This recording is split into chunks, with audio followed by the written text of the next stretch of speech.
I'm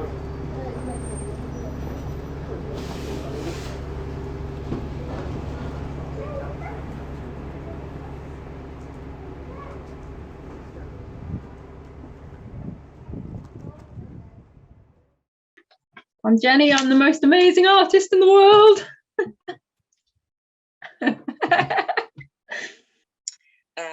My name is Lucia. I'm a writer, translator, and a multidisciplinary artist. I was born in France and I'm based in England. Some recurring themes in my practice are, especially in my creative writing practice, actually, are languages, memory, grief, mental health, reflecting on gender, what it means in our society and how we challenge it is also essential for me. Hello, I'm Phoebe. I am an artist based in Athens. I'm a theatre pedagogue and I combine tools of play and art in how I teach. And I'm also a researcher with artistic practice. And my main takeaways from today have to do with distance and how being an observer can create this distance to look at things in a different way. Any part of your body, and just kind of try and get your weight to kind of hang from that piece of string. And if you want to take that piece of string off that bit of body and put it somewhere else, you can tie it to the center of you. Oh, that's actually quite hard.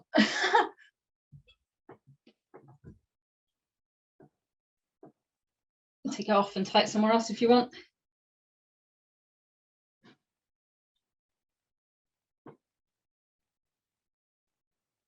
So it's kind of just playing around with, yeah, where that center of balance and that kind of weight of your body is. All right, hi, I'm Netta, and I am a theatre maker and director.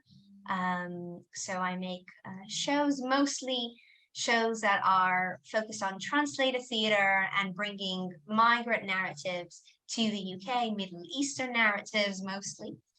And the shows I make are usually very visual in their approach. And in the past 2 years, my practice has been informed by political and social changes happening in the world and the emotional response and intellectual response they provoked for me personally. Hi, I'm Rick. Been talking about my practice today. There's a few strands to it, but a lot of it comes from my diverse backgrounds around social work, mental health, multimedia, DIY music, and many other things, and exploring praxis, so putting theory into practice. Some ways I do that is through participatory projects, which usually use kind of walking and psychogeography inspired critical and radical approaches,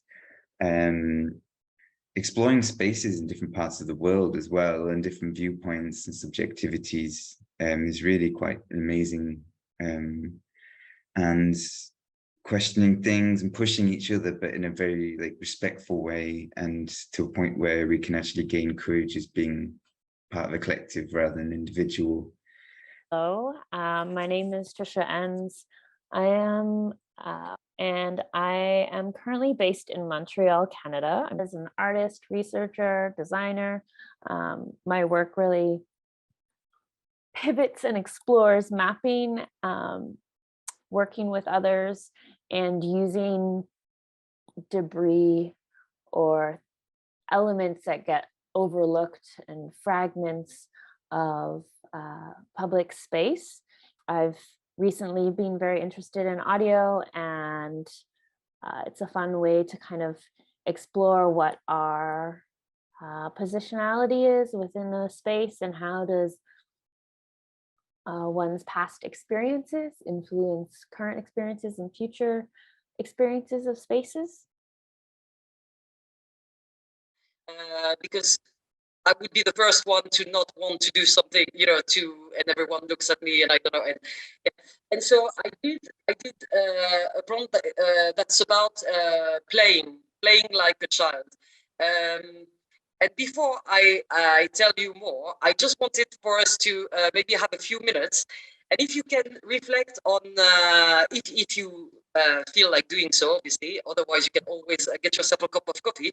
But what sort of game you like to play as a child?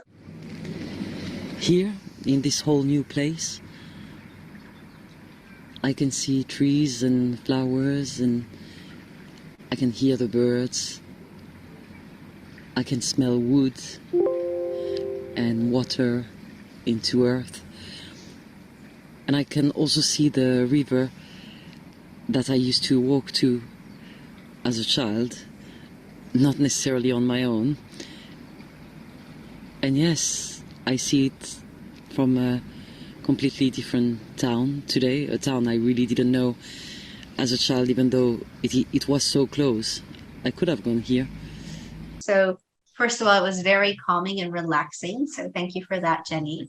I found that, yes, I need to do it more, just sit and observe. And I liked the prompt of having some random soundtrack to what I see, and creating a music video out of it.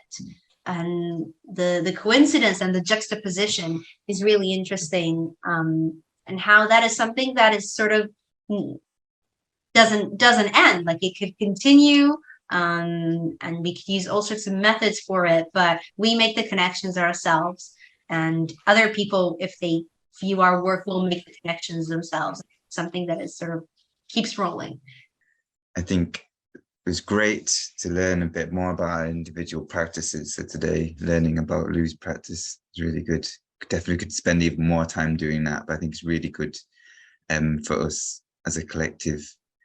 I think the idea about this permission to play and question things in physical space, with using the tools, of digital tools of connecting like we are internationally, using video calls, and then going out into physical space and seeing everyone's different responses is always really fun for me. Seeing how we all do it differently and the different questions that raises. And yeah, permission to play. Inside the yard, a world crumbles away, another grows out of its cracks over the walls. A woman serves coffee on a tray. She invites spectators into the yard. Aimless.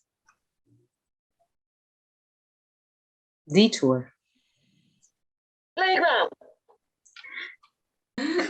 Collective.